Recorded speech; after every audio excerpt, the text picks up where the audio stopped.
Hello students, I am Ankit Beniwal and in today's lecture we will discuss about the important concepts of horticulture. Okay? तो हम start करते हैं horticulture से। सबसे पहले हम बात करते हैं भी डेली रिक्वायरमेंट्स जो होती है। क्या बच्चों? डेली रिक्वायरमेंट्स किस चीज़ की? जो अपना फूड होता है उसकी क्या रिक्वायरमेंट्स होती है पर डे, हर एक दिन हर एक बंदे को, per day per capita. Serials जो मैंने बात की थी, फूड ग्रेन्स जो होते हैं वो कितना चाहिए पर डे?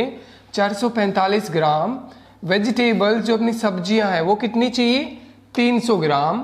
जो मिल्क है वो 240 ग्राम एंड जो fruits 92 grams, pulses 80 grams, sugar 40 ग्राम। ओके, ये क्या चीज़ है अपनी per day per capita requirements. Okay, तो इससे क्या होगा? ये हमारी बैलेंस्ड डाइट जो होती है ना, बैलेंस्ड एंड हेल्थी डाइट होती है। Balanced and healthy diet. Okay, हमें ये नहीं करना। अभी इंडिया में दिक्कत क्या है? अभी सीरियल्स का कंजम्पशन ज़्यादा है। वेजिटेबल्स और फ्रूट्स का जो है ना पर डे बिल्कुल कम कंज्यूम किया जाता है। तो ये बच्चों आप सर्च आउट करना, ये तो अपनी कितनी होनी चाहिए डेली रिक्वायरमेंट, और इसके बारे में आपको देखना पड़ेगा भी अभी कितनी फ़िलहाल है, कितनी ऑन एंड एवरेज अपनी पर पर्सन सीरियल्स, वेजिटेबल्स और फ्रूट्स की कंजम्पशन है। ओके, इसके बाद में हम नेक्स्ट देखते हैं बच्चों, अपने जो फ्रूट्स है, फ्रूट्स एंड वेजिटेबल्स की हम बात कर रहे थे। तो जो फ्रूट्स कौन सी क्रॉप्स होती है और वेजिटेबल कौन सी क्रॉप्स होती है, और इन क्रॉप्स के अंदर सबसे ज़्यादा एरिया किस क्रॉप का है और सबसे ज़्यादा प्रोडक्शन किस क्रॉप का है। तो हम फ्रूट क्रॉप्स की बात करते हैं एरिया के हिसाब से। सबसे ज़्यादा एरिया है मैंगो का। किसका? मैंगो का। फिर आता है अपना सिट्रस। सिट्रस के अंदर जैसे अपना नींबू, मौसमी, मैंडारिन, ये क्रॉप्स आती है। Then banana. But production wise अगर हम देखें तो बनाना सबसे ज़्यादा प्रोडक्शन दिखाता है इंडिया के अंदर, then mango and then citrus. ये तो बच्चों बात थी किसकी? फ्रूट्स की। अब बात आती है वेजिटेबल्स की। एरिया के हिसाब से पोटैटो सबसे ज़्यादा एरिया कवर करता है एंड अनियन, फिर next and then the tomato. अब प्रोडक्शन की बात आएगी बच्चों, यहाँ पे क्या लिखा जाएगा? प्रोडक्शन। ओके, प्रोडक्शन के हिसाब से अगर हम देखें तो पोटैटो ही सेम ट्रेंड फॉलो होगा अपना। ठीक है, एरिया के अंदर भी वही ट्रेंड है एंड प्रोडक्शन के अंदर भी वही ट्रेंड है। ओके, तो हम बात करते हैं अनियन। सबसे ज़्यादा अनियन कहाँ होते हैं? महाराष्ट्र। नासिक का नाम सुना है? नासिक के गंठे, नासिक के प्याज। तो सबसे ज़्यादा अनियन कहाँ पर है? महाराष्ट्र के अंदर। टोटल वेजिटेबल प्रोडक्शन किस स्टेट का है? टोटल वेजिटेबल प्रोडक्शन है मैक्सिमम वेस्ट बंगाल के अंदर। उसके बाद में अपना उत्तर प्रदेश की रैंकिंग है सेकंड। ओके, तो ये कुछ इंपॉर्टेंट पॉइंट्स है एरिया एंड प्रोडक्शन के related fruits and vegetable crops के अंदर। अब हम बात करते हैं हॉर्टिकल्चर के बारे में। देखते हैं जो हॉर्टिकल्चर बात वर्ड है वो लैटिन वर्ड से लिया गया है। हॉर्टस का मतलब हमने बताया था क्या है? गार्डन। एंड कल्चरा का मतलब क्या है? Cultivation. Cultivation of the garden crops. Okay, this is basically the etymologically meaning of the horticulture. इसकी बेसिकली ये किसके साथ डील करता है? प्रोपोगेशन, कल्टीवेशन एंड प्रोसेसिंग के साथ। कैसे उगाने की जो विधि है, जो प्रोपोगेट करने की जो विधि है, उगाने की जो विधि है, और जो हम प्रोसेसिंग कर रहे हैं, उससे वैल्यू एडिशन कर रहे हैं, उससे जो प्रोडक्ट्स बना रहे हैं, वो सब चीज़ें किसके अंदर आएगी? हॉर्टिकल्चर के अंदर। तो देखते हैं हम, horticulture is a branch of agriculture that deals with, जो किसके साथ डील करेगी? कौन से फीचर? जो इन्वॉल्व हो utilisation of fruits, vegetables, flowers and other plants. मतलब वो फीचर्स जो किसके अंदर हो यूटिलाइज? फ्रूट के प्रोडक्शन के अंदर, वेजिटेबल के प्रोडक्शन के अंदर, फ्लावर्स और अदर ब्रांचेस। अदर कौन सी ब्रांचेस है उसको भी हम एक बार ओवरव्यू लेते हैं। ओके, उससे पहले हमने बात क्या की थी भी? हॉर्टिकल्चर के अंदर हमने किया प्रोपगेशन। क्या किया? Propagation and cultivation and processing, जो 3 इंपॉर्टेंट पॉइंट्स है बच्चों। वैसे तो अदर पॉइंट्स भी होते हैं जैसे कि स्टोरेज, मार्केटिंग, इस टाइप से, ओके, बट 3 इंपॉर्टेंट पॉइंट्स क्या है, एक तो propagation, cultivation and processing. These are the 3 basic important points in horticulture branch of agricultural sciences, okay. तो हम प्रोपगेशन की बात करते हैं। भी जो अपनी फ्रूट क्रॉप्स है उसको कैसे प्रोपगेट किया जाता है, कौन कौन से मेथड्स है। जैसे कि जो मेथड्स होते हैं ना, मैंगो के अंदर स्पेसिफिकली हम एक बार डायरेक्टली क्वेश्चंस को देखते हैं, कैसे क्वेश्चंस पूछे जाएंगे। हम इन कंसेप्ट्स को आगे डिटेल के अंदर स्टडी करेंगे, ओके, कौन कौन से मेथड्स हैं। मैंगो के अंदर फेमस मेथड है वीनियर ग्राफ्टिंग, ओके। ग्राफ्टिंग भी आगे फर्दर टाइप्स की होती है। ग्राफ्टिंग स्टोक एंड सायोन का नाम सुना है, स्टोक एंड सायोन। सायोन तो जो हम रूट बेस यूज कर रहे हैं ना बच्चों, जो रूट बेस यूज कर रहे हैं उसको स्टोक कहेंगे, ओके। वो क्या है, अपना स्टोक, जो रूट बेस यूज कर रहे हैं, मतलब जिस पौधे की रूट यूज कर रहे हैं और जो ऊपर का थोड़ा सा ट्रंक पोर्शन होता है। अब जो ऊपर हम दूसरा पोर्शन लगा रहे हैं किसी और को, उस पोर्शन को हम क्या कहेंगे, सायोन, SCION, और नीचे का जो है वो है अपना स्टोक। तो इससे क्या होगा, जैसे कि फॉर एग्जाम्पल हम क्यों कर रहे हैं, जैसे अपना सायन जो है वो क्या है, अपना जो सायन है वो मान लो क्या है, हाई ईल्ड वाला, भी उसकी ईल्ड बहुत ज़्यादा है बट उसके अंदर क्या बीमारियां ज़्यादा आती है। बट हम क्या स्टोक क्या कैसा यूज़ कर रहे हैं, डिजीज रेजिस्टेंस का, भी उसके अंदर बीमारियां कम आएगी। तो जो अपना प्लांट मिलेगा हमें किसके बाद में, ग्राफ्टिंग करने के बाद में, वो क्या होगा, हाई ईल्डिंग होगा एंड हाई डिजीज रेजिस्टेंस भी होगा। तो इस वे से हम यूटिलाइज करते हैं इस कंसेप्ट को। बाकी एक बार हम देखते हैं इनके अंदर, जैसे मैंगो के अंदर हमने किया वीनियर ग्राफ्टिंग और इनआर्चिंग। इनआर्चिंग हम देखेंगे। सिट्रस के अंदर क्या है, सीड्स, बेसिकली सीड्स किसके अंदर होता है, ये भी इंपॉर्टेंट है। सीड्स हमने एक तो सिट्रस देख लिया, और जो अपना पपाया, फालसा, कॉफ़ी और जो जामुन है ना, इनके अंदर सीड्स के थ्रू प्रोपगेशन होती है, वेरी इंपॉर्टेंट। इसके बाद में ग्रेप्स। ग्रेप्स क्या है, हार्डवुड कटिंग। जैसे कोई भी अपनी ग्रेप्स की, उसको क्या कहेंगे, वाइन, इसको कहते हैं वाइन।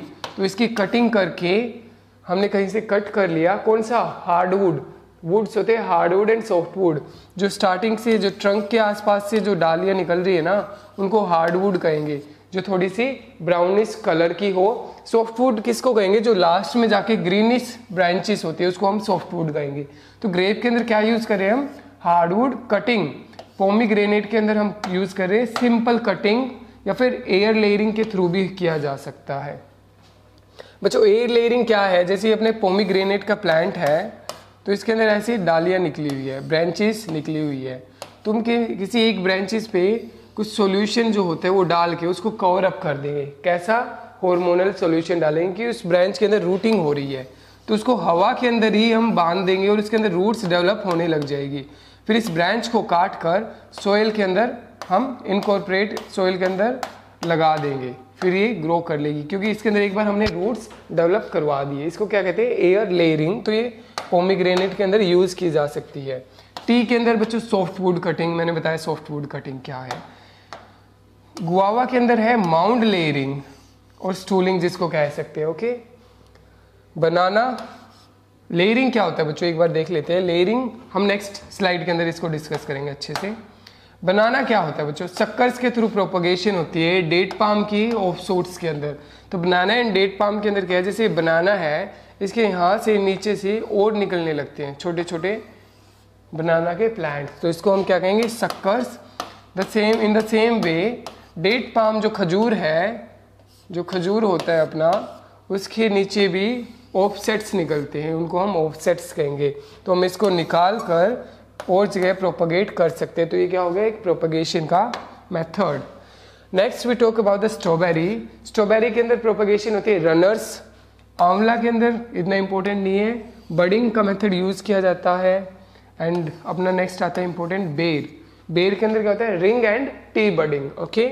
स्पोटा के अंदर इनआर्चिंग, और सीड से हम बात कर चुके हैं, jamun, phalsa, papaya, okay. This was all about the propagation methods in the fruit crops. अब हम बच्चों देखते हैं बडिंग। सबसे पहले हम बडिंग की बात कर रहे हैं। ओके। तो बडिंग किसके अंदर यूज़ की गई थी, हमने देख सकते हो बडिंग काफ़ी अलग अलग टाइप्स की होती है। तो टी बडिंग मेजरली बेर के अंदर हमने यूज़ की थी। किसके अंदर? बेर के अंदर। टी बडिंग किसके अंदर? बेर के अंदर। तो टी बडिंग मतलब टी शेप में हमने एक जो अपना ये क्या है, एक तो बच्चों बडिंग एंड ग्राफ्टिंग के अंदर डिफरेंस क्या होता है पहले हम ये देखते हैं। बडिंग के अंदर हम एक बड का यूज़ करेंगे, बड मतलब कोई भी एक आउटर ग्रोथ है उसका यूज़ करेंगे। एंड ग्राफ्टिंग में क्या होता है, एक से ज़्यादा बड का यूज़ करते हैं, एक से ज़्यादा बड का यूज़ होता है। देखिए जैसे कि इतना बड़ा आप ये भी यूज़ कर सकते हैं, जितना इसको क्या कहेंगे, ये क्या है, सायोन, SCION। और ये क्या है, ये है रूट स्टॉक जिसको कहेंगे हम स्टॉक। ओके, तो ये ग्राफ्टिंग का फिनोमिना है, ग्राफ्टिंग का एक मेथड है। ओके, तो बडिंग ये कौन सी मेथड है, ये टी शेप में इसको कट किया गया है ना, तो ये है टी बडिंग। ओके, और बडिंग के कौन से मेथड्स होते हैं, T budding, inverted T budding, patch budding, ring budding and chip budding. Okay, T budding and ring budding are used in the propagation of ber. Okay, this is veneer grafting, जो किसके अंदर use हो रहा था, most important commercial method of mango propagation. Okay, और ये अपनी है हार्डवुड कटिंग। ये देखिए जैसे कोई स्टेम है अपनी, ये जो पोर्शन है इसको क्या कहेंगे, हार्डवुड, एंड ये जो पोर्शन है उसको हम कहेंगे सॉफ्टवुड। तो सॉफ्टवुड कटिंग किसके अंदर हो रही थी बच्चों, सॉफ्टवुड कटिंग थी अपनी टी के अंदर, एंड हार्डवुड कटिंग किसके अंदर है बच्चों, ग्रेप्स के अंदर। ओके, तो ये बेसिकली प्रोपगेशन मेथड्स है। तो हम बात कर रहे थे प्रोपगेशन हॉर्टिकल्चर के अंदर तीन चीजें, क्या तीन चीजें, एक तो प्रोपगेशन, दूसरा अपना क्या है, एक बार ये माउंट लेयरिंग हो रह गया बच्चों। माउंट लेयरिंग क्या होता है, वेरी इंपॉर्टेंट। माउंट लेयरिंग के अंदर हम देखते हैं जैसे कि किसके अंदर होता है, गुआवा के अंदर है माउंट लेयरिंग, या इसको हम क्या कह सकते हैं, स्टूलिंग। ओके, एक तो सिंपल लेयरिंग होता है बच्चों। सिंपल लेयरिंग जैसे अपना प्लांट है, इसकी जो ब्रांच थी उसको हमने पकड़ के जमीन के अंदर डाल दिया और उसके ऊपर मिट्टी डाल दी। ओके, तो ये क्या है, वो फिर इसके अंदर रूट्स डेवलप होएगी। तो रूट्स अगर इसके अंदर अच्छे से डेवलप हो जाए एक बार, तो हम इसको यहाँ से कट कर देंगे। तो ये क्या है, ये एक सिंपल लेयरिंग है अपना, फिर ये अपना इंडिपेंडेंट प्लांट अपने आप ग्रो कर सकता है। ओके, बट माउंट लेयरिंग क्या है बच्चों, माउंट लेयरिंग है, अभी हमने इसके मिट्टी चढ़ा दी। यहाँ पे माउंट क्या होता है, मिट्टी चढ़ा दी, एक गुंबद सा हमने मिट्टी का इसके ऊपर माउंट तैयार कर दिया। ओके, फिर इसके अंदर क्या होगा, इसके अंदर जो मेन ब्रांच है उसके अलावा अलग अलग ब्रांचेस निकल जाएगी और उनकी रूटिंग हो जाएगी। ओके, तो हम क्या कर सकते हैं, इसको इनको सेपरेट करके अलग जगह ट्रांसप्लांट कर सकते हैं। तो हमें एक पौधे से माउंट लेयरिंग कर दी तो कितने और पौधे मिल रहे हैं, 5, 7, 8, 10 हमें और प्लांट्स मिल रहे हैं। तो ये क्या कर सकते हैं हम, as a commercial propagation method है, किसके अंदर, गुआवा मतलब अमरूद के अंदर। ओके, गुआवा का एक क्वेश्चन है भी काफी इंपॉर्टेंट, इसकी वैरायटी का आता है एक, हिसार, अपनी HAU की वैरायटी है हिसार सुरखा एंड हिसार सफेदा। वेरी इंपॉर्टेंट क्वेश्चन, हिसार सफेदा, ये दो वेराइटीज है। ओके, तो इनके क्वेश्चन किस वे में आ सकता है, ये दो वेराइटी है किसकी, एक तो गुआवा की है और दूसरी जो सफेदा वेराइटी है वो कौन से कलर की है, वाइट कलर। सफेदा कैसा होता है, सफेद कलर का। तो इनका पल्प जो होता है इसको काटते हैं तो कैसा आता है, वाइट कलर का। स्वीट वेराइटी है, क्या है, मीठी। हिसार सुरखा जो है उसको अगर हम कटिंग करेंगे तो पिंक कलर का अमरूद देखे, जो अंदर से पल्प क्या हो उनका, पिंक कलर का। तो हिसार सुरखा का पल्प क्या होता है, पिंक कलर। दिखने में मीठा दिखता है पिंक, बट वो इतना मीठा नहीं होता कंपेरेटिवली। हिसार सफेदा जो है sweet and white variety of किसकी, गुआवा की है। दोनों अपने CCS HAU की काफ़ी अच्छी वेराइटीज़ है। क्योंकि गुआवा के बारे में हम प्रोपगेशन मेथड्स की बात कर रहे थे। ओके, अब हम टी बडिंग का देखते हैं, किसका, टी बडिंग। भी टी बडिंग कैसे की जाती है बच्चों, टी बडिंग का देखते हैं हम। ये कटिंग नाइफ है, इसको हम क्या कहेंगे, कटिंग नाइफ। तो ऊपर एक कट लगाएंगे, किसके अंदर कट लगा रहे हैं हम, ये क्या है, ये रूट स्टॉक। ऐसे कट लगाया, इसको फिर हम स्लाइटली ओपन करेंगे। कैसे, इसको ओपन करने के बाद जो हमने कहाँ से एक बड ली है, कहाँ से बड ली है, सायोन से, इसको इसके अंदर फिट कर देंगे। ओके, सायोन को इसके अंदर फिट किया जाएगा और फिर इसको wrapping plastic wrapping air tight conditions में बंद कर दिया जाएगा ताकि इसके अंदर एयर ना जाए। फिर कुछ दिन के बाद इसके अंदर अगर ये ग्रीन हो गई और इसके अंदर फ्रूट आई मीन टू से बडिंग लगने लग जाए तो ये मतलब अपनी बडिंग जो टी बडिंग है वो सक्सेसफुल हो जाएगी। तो टी बडिंग का मेथड था ये, कैसे किया जाता है। नेक्स्ट है अपना कल्टीवेशन की बात कर रहे थे हमने हॉर्टिकल्चर में बात की किसकी, एक तो अपना प्रोपगेशन कैसे करेंगे, कल्टीवेशन और फिर अपने प्रोसेसिंग की, ये 3 मोस्ट इंपॉर्टेंट स्टेप्स। ओके, तो कल्टीवेशन की अगर हम बात करें तो कल्टीवेशन के लिए 2 चीज़ें इंपॉर्टेंट है। अभी हम फ्रूट क्रॉप्स को कल्टीवेशन कर रहे हैं या वेजिटेबल्स का कल्टीवेशन कर रहे हैं तो एक तो हमें लोकेशन एंड साइट का सिलेक्शन करना है, किसका, ऑर्चार्ड। ऑर्चार्ड क्या होता है, growing of a fruit crop on a large scale. और दूसरा हमें क्या करना है, लेआउट। भी उसका लेआउट कैसे करना है, कितने प्लांट्स लगाने हैं 1 एकड़ के अंदर, किस हिसाब से स्पेसिंग रखनी है, ये उसका लेआउट है। तो कल्टीवेशन से पहले हमें ये 2 चीज़ें देखनी है।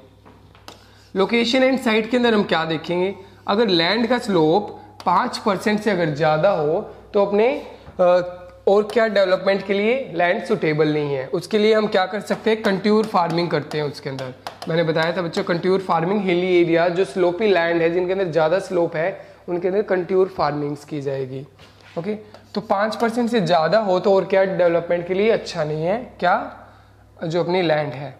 दूसरा है डायरेक्शन ऑफ स्लोप। अगर स्लोप है और 5% से कम है तो स्लोप की डायरेक्शन अगर सदर्न डायरेक्शन में है, साउथ के अंदर स्लोप है तो वो क्या है, अच्छा रहेगा किसके लिए, क्रॉप कल्टीवेशन के लिए। अगर नॉर्थ में है तो नहीं रहेगा। तो इसके पीछे प्रिंसिपल क्या है, इसके पीछे क्या फंडा है, भी साउथ में ही क्यों अच्छा रहेगा, स्लोप तो उतना ही है। साउथ के अंदर अच्छा इसलिए रहेगा क्योंकि अपना इंडियन कंट्री किसके अंदर आती है, हम अर्थ की बात करें तो इंडियन कंट्री इक्वेटर के ऊपर आती है। ओके, तो अगर साउथ की डायरेक्शन में स्लोप है तो अर्थ की जो अपनी सनलाइट है वो क्या होगी, ज़्यादा मिलेगी। सनलाइट ज़्यादा होगी तो अपनी फूड ज़्यादा बनेगी। अगर वो स्लोप नॉर्थ में है, स्लोप नॉर्थ में है, जैसे कि हम बात करते हैं हिमालय की जो पिछली साइड है, चाइना की साइड, वहाँ पर वो थोड़ा शेडो एरिया रहेगा, वहाँ पर कल्टीवेशन अच्छी नहीं होगी। हिमालय की जो इस साइड है, इंडिया की साइड, ये क्या है, सदर्न साइड जो है, इसके अंदर क्या होगी, कल्टीवेशन कंपेरेटिवली अच्छी होगी क्योंकि सनलाइट हमें ज़्यादा पेनिट्रेट कर रही है। तो ये है भी स्लोप का हो गया, डायरेक्शन ऑफ स्लोप होगी। सोइल की फर्टिलिटी देखी जाएगी, ज़्यादा फर्टाइल है, अच्छी फर्टिलिटी वाली है तो अच्छी क्रॉप्स उगाई जाएगी, कम फर्टाइल है तो फालसा जैसी या कोई और पोर फर्टिलिटी वाली सोइल में जो फ्रूट क्रॉप्स ग्रो हो सके उनकी ग्रोइंग की जाएगी। और सोइल टेक्सचर देखा जाएगा, लाइट और लूमी सोइल टेक्सचर जो है वो पर्टिकुलरली अच्छी मानी जाती है फ्रूट क्रॉप्स के लिए। अब हम बात करते हैं लेआउट ऑफ ऑर्चार्ड। लेआउट के अंदर 2 चीज़ होगी, एक तो सिस्टम ऑफ प्लांटिंग एंड दूसरा है स्पेसिंग। ओके, और जिसको हम प्लांटिंग डिस्टेंस कह सकते हैं। स्पेसिंग मतलब भी एक अपना मैंगो ट्री यहाँ आ गया तो दूसरा कितनी दूर आएगा, और ये हो गया विद इन अ रो और बिटवीन रोज कितनी स्पेसिंग होनी चाहिए, तो ये होता है स्पेसिंग। ओके, स्पेसिंग आजकल हाई डेंसिटी स्पेसिंग यूज होती है, इसकी भी बात हम करेंगे। हाई डेंसिटी स्पेसिंग भी मतलब क्लोज स्पेसिंग से ऑर्किड्स का डेवलपमेंट किया जाता है। क्यों, ताकि हम हाई प्रोडक्टिविटी और हाई प्रॉफिटेबिलिटी को एक्सप्लॉइट कर सके। ओके, हम बात करते हैं सिस्टम ऑफ प्लांटिंग। भी हमें ऑर्किड बनाना है तो सिस्टम ऑफ प्लांटिंग किस किस टाइप की है, एक तो स्क्वायर सिस्टम है, रेक्टेंगुलर है, अपना हेक्सागोनल है, क्विनिक्स सिस्टम है, कंट्यूर सिस्टम है, ट्रायंगल सिस्टम है। तो बेसिकली हम कंट्यूर सिस्टम तो समझ गए भी कौन से हिली एरियाज के अंदर जो होता है ना, क्या होगा, planting on the contour lines. Contour lines के बेसिस पे हम उसके अंदर प्लांटिंग करेंगे। कहाँ होता है ये, हिली एरियाज के अंदर जहाँ पर स्लोप 5% से ज़्यादा होगा। तो ये तो हमें एक सिस्टम समझ में आ गया। बाकी सिस्टम्स क्या है, तो बच्चों अब हम बात करते हैं स्क्वायर सिस्टम ऑफ प्लांटिंग की। ठीक है, तो ये देखिए क्या है स्क्वायर सिस्टम ऑफ प्लांटिंग। तो ये क्या है, एक तो सिंपलेस्ट मेथड है, simplest and the widely used method. और इसके अंदर क्या होती है, जो ये क्या है, ये है रो और ये है एक विद इन रो प्लांट है। ये अपने 3 प्लांट है एक ही रो के अंदर और ये दूसरी रो है। तो ये जो रो टू रो स्पेसिंग है ये वाली, और जो ये जो प्लांट टू प्लांट स्पेसिंग है ना, वो दोनों क्या होती है, सेम। तो इससे क्या शेप बन रही है बच्चों, इससे शेप बन रही है स्क्वायर की। तो इसको हम क्या कहेंगे, स्क्वायर सिस्टम ऑफ प्लांटिंग। ठीक है, किसकी प्लांटिंग, जो ऑर्किड्स की है, जो हम फ्रूट क्रॉप्स प्लांट कर रहे हैं। ओके, तो तो इसका क्या है, row to row and plant to plant spaces are kept similar, same होती है, सिंपल है और वाइडली अडोप्टेड है। अब हम बात करते हैं रेक्टेंगुलर सिस्टम। ओके, ये अपने प्लांट्स है, ये जो विद इन क्या है, विद इन रो की स्पेसिंग वो कम है as compare to between the rows. Okay, तो ये क्या है, ये क्या है, रेक्टेंगल की शेप बन रही है। ओके, तो ये है रेक्टेंगुलर सिस्टम ऑफ प्लांटिंग। इसके अंदर ज्यादा पौधे आएंगे किसके कंपैरिजन में, स्क्वायर प्लांटिंग के कंपैरिजन में ज्यादा पौधे आएंगे। ओके, तो रो टू रो स्पेसिंग है वो ज्यादा हो सकती है, या हम इसे कह सकते हैं जो प्लांट टू प्लांट स्पेसिंग है उसको कम कर दी जाती है। तो कम कर देंगे हम अगर प्लांट टू प्लांट, तो पौधे ऑटोमेटिकली स्क्वायर सिस्टम से क्या हो जाएंगे, ज्यादा। ओके, नेक्स्ट हम बात करते हैं हेक्सागोनल सिस्टम की। ओके, तो इसके अंदर एक तो बच्चों इंपॉर्टेंट चीज यही है, कौन सा सिस्टम है, hexagonal system.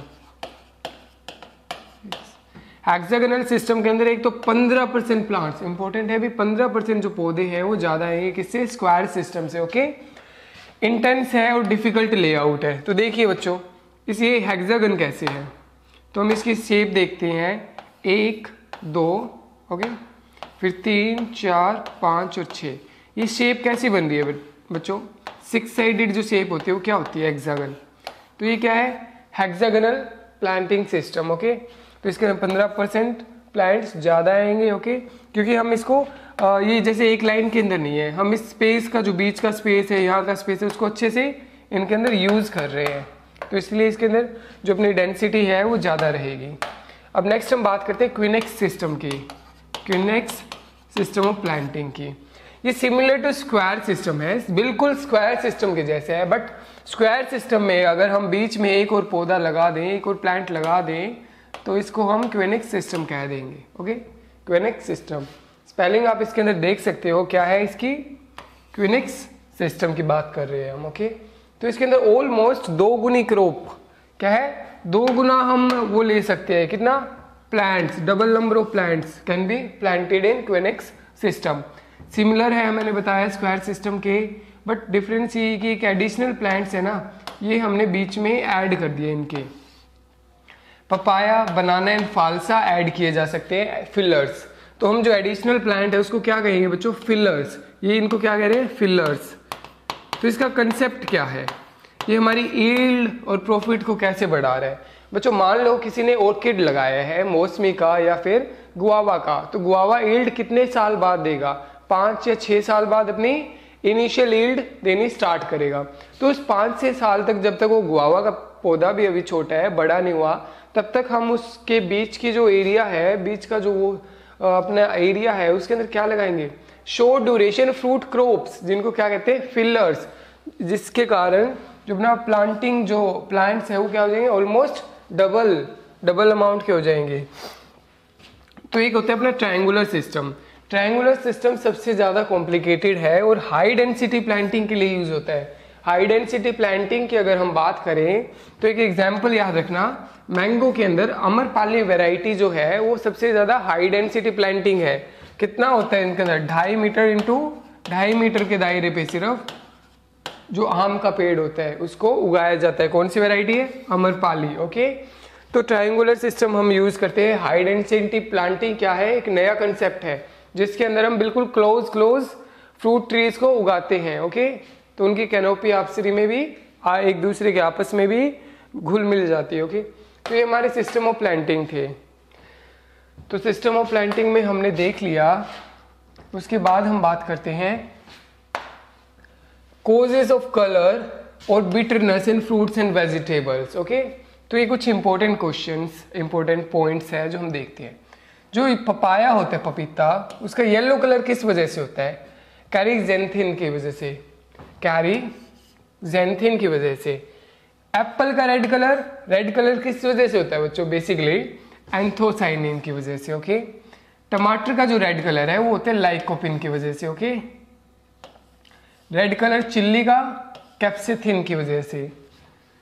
Orange colour of carrot, orange colour हो गया कैरोटीन से, और रेड कलर क्या है कैरेट का, एंथोसाइनिन की वजह से। जैसे एप्पल का रेड कलर और कैरेट का रेड कलर किस वजह से है, एंथोसाइनिन। ये क्या है पिगमेंट्स जो रिस्पॉन्सिबल होते हैं उनके कलर के लिए। ओके, जैसे कि कोई ह्यूमन ब्लैक होता है तो वो कौन सा पिगमेंट की रिस्पॉन्सिबिलिटी की वजह से होता है, ह्यूमन का स्किन कलर ब्लैक होता है, मेलेनिन। उसी टाइप से फ्रूट्स एंड वेजिटेबल्स के अंदर भी कुछ पिगमेंट्स है जो रिस्पॉन्सिबल है उनके जो कलर हमें दिखाई दे रहा है। ओके, तो green colour in potato solanine. भी आलू ग्रीन कलर का तो नहीं होता ना, बट कभी देखा होगा अभी आलू कुछ पोर्शन उसका ग्रीन कलर का होता है, क्योंकि आलू हमने बात की क्या है, मॉडिफाइड स्टेम, मिट्टी के नीचे होता है। बट अगर वो मिट्टी उसके ऊपर से हट जाए और सन रेज के डायरेक्ट कांटेक्ट में आ जाए तो कौन सा कलर डेवलप होता है, कौन सा पिगमेंट या कौन सा, इसको हम बेसिकली टॉक्सिन कह सकते हैं क्योंकि ये हार्मफुल होता है। ओके, तो उसको सोलेनिन, दो टाइप से क्वेश्चन पूछे जा सकते हैं, एक तो green colour in potato is due to solanine और दूसरा harmful pigment present in the potato due to its exposing in the sunlight. Okay, तो सोलेनिन होता है। तो सोलेनिन कंटेंट से कैसे बचा जा सकता है, हम इसके अंदर अर्थिंग अप करते हैं, पोटैटो के अंदर अर्थिंग अप। अर्थिंग अप मतलब भी पोटैटो आलू का जो पौधा है उसके ऊपर मिट्टी चढ़ाई जाती है ताकि वो सनरेज के डायरेक्ट कांटेक्ट में ना आए। तो कि ये तो बच्चों थे पिगमेंट्स जो रिस्पॉन्सिबल है कलर के लिए। अब हमें दूसरा क्या देखना है, बिटरनेस या पंजेंसी के लिए। पंजेंसी क्या होती है, जो तीखापन या अलग सा टेस्ट होता है ना अलग अलग फ्रूट या वेजिटेबल्स का, वो किस पिगमेंट की वजह से। जैसे पंजेंसी ऑफ चिल्ली की बात कर रहे हैं, जो तीखापन होता है चिल्ली का होता है कैप्सिकिन से। कौन सा, कैप्सिकिन से। बिटरनेस, क्यूकरबिट्स में कभी कड़वापन जो आता है वो किस पिगमेंट की वजह से होता है, वो होता है टॉक्सिन, कौन सा, क्यूकरबिटेसिन्स। अनियन का पंजेंसी इंपॉर्टेंट है बच्चों।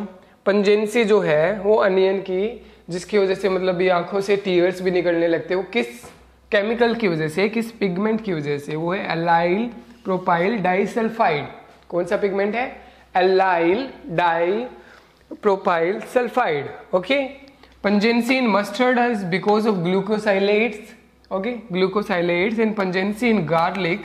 एक हमने बात की अनियन की, एलाइल प्रोपाइल डाइसल्फाइड की, और अब हम बात कर रहे हैं गार्लिक लहसुन की, जिसका है डाई एलाइल डाइसल्फाइड। ओके, थोड़ा रिमेंबर रखना, कंफ्यूज मत होना, ये था एलाइल प्रोपाइल डाइसल्फाइड और ये है डाई एलाइल डाइसल्फाइड। ओके, अब जो कड़वा सोर टेस्ट होता है किसका, ग्राम लीव्स का।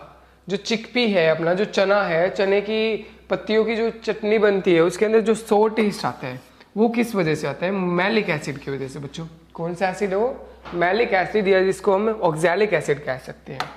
Paper, pungency in paper is because of oleoresins and pungency in cabbage is because of the cinegrine. Okay, so this was all about the colors and the pungency or bitterness responsible pigments or we can say toxins. तो हम next बात करते हैं अभी branches of horticulture. भी हमने देख लिया पोमोलॉजी, ओलैरिकल्चर एंड फ्लोरिकल्चर, तो इसके ब्रांचेस है। इसके अलावा क्या है, फ्लावर्स, सीड्स जो है, टर्फ, लॉन्स, जो हम पार्क्स होते हैं, लॉन्स होते हैं, टर्फ्स होते हैं, फ्रूट है, ट्रीज है, जो अपने अर्थवॉर्म्स है, वॉर्म्स है, फिशेस, वाइन्स जैसे ग्रेप्स है, या अलग जो अपना सिल्क है, गार्डन ट्रेल्स है, ये क्या है, और बाकी काफ़ी कुछ किसके अंदर आते हैं, हॉर्टिकल्चर के अंदर। The practice of horticulture is made up as a different discipline. Each discipline is called a branch and each branch performs a specific set of function. मतलब जो एग्रीकल्चर है वो खुद एग्रीकल्चर के अंदर हॉर्टिकल्चर आ रहा है, और हॉर्टिकल्चर खुद में अपने आप में काफ़ी बड़ी ब्रांच है जिसके अंदर फर्दर सब ब्रांचेस आती हैं। ओके, तो हमें most important exam perspective view से हमें कौन सी ब्रांचेस देखनी है, पोमोलॉजी ओलैरिकल्चर को देखना है मेजरली। तो पोमोलॉजी क्या है, फ्रूट कल्टीवेशन, जो प्रोडक्शन के साथ उसकी हार्वेस्टिंग के साथ उसकी प्रोसेसिंग भी करनी है, और जो प्रिजर्वेशन क्या होता है ताकि वो खराब ना हो, और उसकी स्टोरेज एंड मार्केटिंग, इन सब के साथ जो डील करता है वो क्या है, पोमोलॉजी। और बेसिकली हम इसे कह सकते हैं कल्टीवेशन ऑफ फ्रूट्स या cultivation and management of fruits. Fruits are of different types. एक तो सक्लेंट एंड जूसी टाइप्स है, जैसे ग्रेप्स है, ऑरेंज है, जिनके अंदर सोलवेंट की मात्रा थोड़ी ज़्यादा हो, वो क्या है, जूसी। और दूसरी क्या है, हार्ड एंड ड्राई टाइप, जैसे अखरोट है, बादाम है, केशू है, ये क्या है, hard and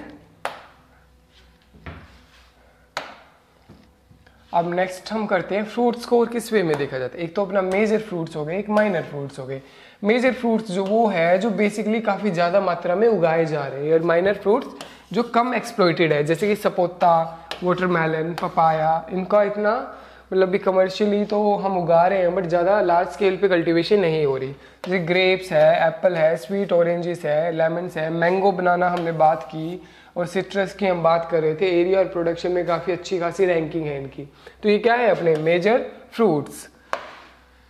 next we will talk about the orchards. क्या होते हैं? ओर्किड्स होते हैं भी जो अपना ओपन फील्ड के अंदर फ्रूट ट्रीज को उगाया जाए, काफ़ी भरपूर मात्रा में लार्ज नंबर्स की cultivation of fruit trees are known as orchards. जैसे ये उगा रखे है ना, ये क्या है? किन्नू का बाग। ये क्या है? Apple cultivation. ओके, इनको ऑर्किड्स कहेंगे। अब नेक्स्ट हम बात कर रहे हैं अलग क्या है, दूसरी ब्रांच वेजिटेबल कल्चर जो है, इसके अंदर भी वही आएगा, handling, storing, preservation, management, marketing of vegetables. उसको हम बेसिक ब्रॉड सेंस में क्या कहेंगे? ओलैरिकल्चर। और नैरो सेंस में simply the cultivation of vegetable is known as olericulture. तो वेजिटेबल में जैसे कि फ्रूट्स, वेजिटेबल के अंदर ऐसे कौन सी वेजिटेबल्स है जिसके अंदर हम जो फ्रूट है उसको ईट करते हैं, जो एडिबल पोर्शन है वो उनका फ्रूट है। जैसे कि ये क्या है? फ्रूट क्या होता है बच्चों? फ्रूट होता है बेसिकली भी fertilised ovary. Okay, fertilised ovary. तो ये क्या है? ये फ्रूट्स यूज करें हम, टमाटो है, ब्रिंजल है, गोट्स है, जितने भी क्यूकर बीट्स अपने मोस्टली होते हैं, तो हम फ्रूट्स यूज कर रहे हैं ना, तो एज अ फ्रूट होता है। ओके, लीव्स में क्या है? लीव्स के अंदर जैसे कि कैबेज है, स्पाइनिच है, इसके अंदर हम क्या यूज कर रहे हैं? एज ए एडिबल पर्पज के लिए लीव्स यूज कर रहे हैं। ट्यूबर्स जैसे कि पोटैटो है, क्या है potato? Modified stem, carrot, beet roots, ये क्या है? रूट्स यूज कर रहे हैं हम इनके अंदर, तो ये क्या है? रूट्स अपनी। पोड्स के अंदर क्या आएगा? हम जो फलियां यूज कर रहे हैं ना, जिन क्रॉप्स की फलियां यूज कर रहे हैं उनको हम क्या कहते हैं? पोड्स। तो नेक्स्ट हम देखते हैं ब्रांचेस। तीसरी ब्रांच किसके? फ्लोरिकल्चर के बारे में हम देखते हैं। The science and practice of growing, handling, storing, processing the flowers. Flowers के बारे में जितनी भी मैनेजमेंट है, कल्टीवेशन है, वो फ्लोरिकल्चर के अंदर देखी जाएगी। The commercial cultivation of flooring plants for economical important flowers. भी जैसे कि इकोनॉमी के अंदर फ्लावर्स का भी काफ़ी अच्छा खासा रोल है, मार्केट है। एग्जाम्पल क्या है फ्लावर्स के? रोज है, डेफोडिल्स है, ट्यूलिप है, कार्नेशन है, ऑर्किड। ऑर्किड भी काफ़ी इंपॉर्टेंट फ्लावर है। ओके, ऑर्किड और ऑर्किड के अंदर कंफ्यूज मत होना, ये तो होता है बाग, ठीक है? ये क्या है? फ्लावर है एक, orchid and orchid. There is a difference between the both the terms. अब हम नेक्स्ट बात करते हैं आर्बोरिकल्चर। आर्बोरिकल्चर क्या है? किसकी कल्टीवेशन और मैनेजमेंट, जो ट्री जो सर्व्स जो होते हैं ना उनकी जो मैनेजमेंट है। आर्बोरिकल्चर को हम और क्या किस सेंस में लिया जा सकता है? एग्रो फॉरेस्ट्री और silviculture. Okay, silviculture कह दो, आर्बोरिकल्चर कह दो, चाहे agroforestry, in a narrow sense they all the three are same. Turf culture and management. Turf culture क्या होता है? जैसे कि जो ग्रासेस होती है ना, जैसे अपने पार्क हो गए, उसके अंदर जो ग्रासेस होती है, मैनेजमेंट होती है जो अपने आर्टिफिशियल रिक्रिएशन के लिए है, उनको हम टर्फ कहते हैं। ओके, नेक्स्ट ये कुछ ब्रांचेस हम देख रहे थे।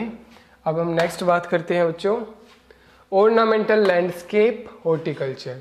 लैंडस्केप क्या होता है बच्चों? Landscape gardening. लैंडस्केप गार्डनिंग होता है जैसे कि हम डिज़ाइन करते हैं, डिज़ाइनिंग, एस्टैब्लिशिंग लॉन्स या installing plants and placing ornamentals in the landscape. जैसे ये कुछ लगा रखा है, ये हमने साइड में प्लांट्स लगा दिए, ये जो हमने ब्रिक्स लगा रखी है, क्या है? ये लैंडस्केपिंग मतलब आर्ट ऑफ ब्यूटिफाइंग जो है, ये हमने लगा दिया। ये अपना लॉन डेवलपमेंट हो गया। ओके, लॉन डेवलपमेंट के लिए कौन सी ग्रास बेसिकली यूज होती है? बरमूडा ग्रास इंपॉर्टेंट है। कौन सी? Bermuda grass. ओके, ये था अपना लैंडस्केपिंग गार्डनिंग। हॉर्टिकल्चर का काफ़ी इंपॉर्टेंट पोर्शन है। अदर ब्रांचेस जैसे कि हम बात करते हैं विटिकल्चर, कल्टीवेशन ऑफ ग्रेप्स। ओइनोलॉजी क्या है? जो अपनी वाइन नहीं होती, वाइन जैसे कि अपनी जैसे वोडका होती है, बियर होती है, उसी टाइप से जो वाइन मेकिंग जो प्रोसेस है वो ओनियोलॉजी के अंदर डील होगा। सिल्वीकल्चर हमने बता दिया, अभी जो फॉरेस्ट की पेस्ट कंट्रोल है, जितने भी हम मैनेजमेंट कर रहे हैं, बेसिकली जो फॉरेस्ट ट्रीज के साथ जो डील करता है वो अपना सिल्वीकल्चर ब्रांच है किसकी, हॉर्टिकल्चर की। तो फॉरेस्ट्री है, हॉर्टिकल्चर है, अपना हर्ब्स, स्पाइसेस, मेडिसिनल प्लांट्स है। ओके, तो अब हम नेक्स्ट देखते हैं बच्चों, ये अपनी ब्रांचेस हो गई। अब हम क्लासिफिकेशन देखते हैं किसकी, हॉर्टिकल्चर की, हॉर्टिकल्चरल प्लांट्स की। किस किस बेसिस पे है, बेस्ड ऑन सीजनल हम बात कर चुके हैं, annual, biennial and perennial. Okay, kind of stem पे हम देखेंगे भी हर्बेशियस है या शर्ब है या ट्री है। ओके, हार्ड है या सॉफ्ट वुडी है, and based on the stem growth. तो हम बेसिकली देखते हैं एनुअल्स, एनुअल्स में इपोमिया लिखा हुआ है, बाइनियल्स और पेरिनियल्स। एनुअल जो अपने एक सीजन के अंदर, एक एग्रीकल्चरल सीजन और एग्रीकल्चरल ईयर के अंदर अपने रिप्रोडक्टिव और वेजिटेटिव स्टेट दोनों को कंप्लीट करें। बाइनियल जो 2 साल लगा दे या 2 सीजन लगा दे, 2 सीजन लगा दे, उसको बाइनियल कहेंगे। और जो 2 सीजन से ज़्यादा लगा रही है उसको हम पेरिनियल क्रॉप्स कहेंगे। कौन सी, पेरिनियल हॉर्टिकल्चरल क्रॉप्स। जो फ्रूट क्रॉप्स होती है वो मोस्टली क्या होती है, पेरिनियल्स होती है। ओके, अब हम बात करते हैं एनुअल्स के एग्जाम्पल देखिए, जैसे कि बीट्स है, टर्निप है, ये क्या है, ये अपने बाइनियल्स है। बाइनियल क्यों है, क्योंकि जो कैरेट है वो अपने फ्लावरिंग स्टेज, जब हम इसको कंसीडर करेंगे ना सीड प्रोडक्शन के लिए, इसका हम फ्लावरिंग टाइम देखेंगे, तो ये क्या है, ये अपनी है बाइनियल्स। एनुअल्स के अंदर जैसे सनफ्लावर है, अपनी बीन्स है, मटर है, राइस, मेज, मस्टर्ड जो क्रॉप्स होती है जिनको विद इन 6 मंथ्स सोइंग के हार्वेस्ट भी कर लिया जाता है। तो ये क्या है अपने एनुअल्स। पेरिनियल्स के अंदर अपने ट्रीज, ग्रासेस जो होते हैं वो क्या होते हैं, पेरिनियल्स। तो नेक्स्ट हम किसके बेस पे क्लासिफिकेशन देखते हैं, classification based on the kind of the stem. भी हर्ब्स कौन से होते हैं बच्चों पता है, जिनके अंदर कोई हर्ब्स क्या होते हैं, भी सॉफ्ट होते हैं, नॉन वुडी स्टेम्स जिनके अंदर होती है वो होते हैं हर्ब्स। सर्ब्स क्या होते हैं, भी वुडी स्टेम तो हो बट मेन ट्रंक जो होता है ना इस टाइप का, इसको मेन ट्रंक कहते हैं। ये मेन ट्रंक प्रेजेंट ना हो, जैसे ये क्या है, श्रब, इसके अंदर ही, जिसको हम सिंपली झाड़ी कह सकते हैं, झाड़ी। ओके, ट्रीज क्या होता है, ट्रीज लार्ज वुडी प्लांट्स होते हैं जिनके अंदर ट्रंक हो और उनका जो अपर ब्रांचेस है वो ट्रंक के ऊपर से स्टार्ट हो, मतलब बेस से ब्रांचेस स्टार्ट नहीं होती, जैसे कि श्रब्स के अंदर होता है। तो नेक्स्ट ये क्लासिफिकेशन होगी। नेक्स्ट हम क्लासिफिकेशन कर रहे हैं based on the stem growth. भी स्टेम कैसी हो सकती है बच्चों, एक तो बिल्कुल मतलब भी इरेक्ट सीधी है अपनी स्टेम, एक क्रीपर्स है जैसे कि जो मतलब नीचे ज़मीन पे फैल रही हो अच्छे से, उसको हम क्रीपर्स कहेंगे, जैसे अपने स्ट्रॉबेरी के अंदर है। क्लाइंबर्स क्या है, ये ज़मीन पे नहीं फैल रही, ये चढ़ रही है, कहाँ पे, दीवारों पे चढ़ सकती है, किसी प्लांट के ऊपर चढ़ सकती है, किसी चीज़ का भी सहारा लेके। किस चीज़ का यूज़ होता है इनके अंदर, टेंड्रिल्स, क्या कहते हैं इनको, टेंड्रिल्स, जो मतलब टेंड्रिल्स क्या होते हैं, जो इनको चढ़ने के लिए सपोर्ट करते हैं। डिकम्बेंडेंट प्लांट क्या होते हैं, डिकम्बेंट प्लांट्स जो कि नीचे झुक जाते हैं, जैसे कि अपना क्या है, पीनट, ओके, जो मूंगफली है। ओके, तो ये हमने कुछ टाइप्स किए प्लांट स्टेम ग्रोथ के ऊपर। अब हम देख लेते हैं क्लासिफिकेशन ऑफ वेजिटेबल में, यही रिपीट हो रहा है अपना annual, on the basis of life cycle annual, biennial और पेरेनियल है। एडिबल और इकोनॉमिक पार्ट्स के बेसिस पे भी हम देखते हैं भी किसके अंदर हम रूट्स ले रहे हैं, किसी के अंदर मॉडिफाइड स्टेम ले रहे हैं, किसी के अंदर बल्ब क्रॉप है जैसे अनियन है, ट्यूबर्स है जो ग्रीन है, जैसे कि पोड्स हम यूज़ कर रहे हैं, लीव्स यूज़ कर रहे हैं वो ग्रीन है। ओके, नेक्स्ट हम देखते हैं बच्चों classification of vegetable based on adaptation. Adaptation की बात आए तो एक तो ठंडे इलाके की जो है ठंडे सीजन में की जाती है, एक जो गर्म सीजन में उगाई जाती हो। ठंडे सीजन में जो उगाई जाती है उनको हम बेसिकली कूल सीजन और कोल क्रॉप्स कह सकते हैं। कोल क्रॉप्स, कोल क्रॉप नाम कहाँ से लिया गया है, कोलवर्ट नाम की एक क्रॉप थी उससे लिया गया है। कोल क्रॉप्स किसको कहेंगे, विंटर क्रॉप्स कौन सी है, जो वेजिटेबल्स की विंटर क्रॉप्स है अपनी, जैसे कि कैबेज है, क्वालीफ्लावर है, शुगर बीट मतलब चुकंदर है। ओके, और अपने वार्म सीजन के अंदर जो अपने अनियन, मक्का, भिंडी और जो ब्रिंजल है। ओके, एग प्लांट क्या होता है बच्चों, ब्रिंजल। तो नेक्स्ट अपना है वेजिटेबल्स जैसे कि सोलेनेशियस, ये क्या है, फैमिली है, फैमिली जिसने हमने डिस्कस कर रखी है। सोलेनेशियस क्रॉप्स कौन सी है, टोमेटो है, अपना ब्रिंजल है, एग प्लांट।